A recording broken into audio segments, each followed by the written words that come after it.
பிரியமான தேவ பிள்ளையே, நான் தனியா இருக்கிறேன் என்ற உணர்வு உன்னை வாட்டுகிறதா? கவலைப்படாதே, சபை என்கிற வீடு இருக்கிறது, ஆவிக்குரிய தகப்பன் இருக்கிறார், ஜெபிக்கிற தாய்மார்கள் இருக்கிறார்கள், சகோதர சகோதரிகள் உண்டு.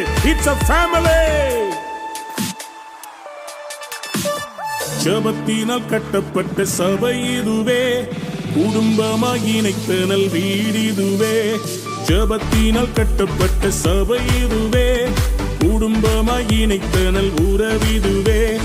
ஆவியின் நல்ல தகப்பனே, சபை முழுவதும் எங்கள் சொந்தமே. வேற்றுமைகள் இங்கு இல்லையே, கிறிஸ்துவின் சரீரமே, நாங்கள் கிறிஸ்துவின் சரீரமே. இந்த கல்லின் மேல் என் சபையை கட்டுவேன், பாதாளத்தின் வாசல் அதை மேற்கொள்ளாதே. இந்த கல்லின் மேல் என் சபையை கட்டுவேன், பாதாளத்தின் வாசல் அதை மேற்கொள்ளாதே.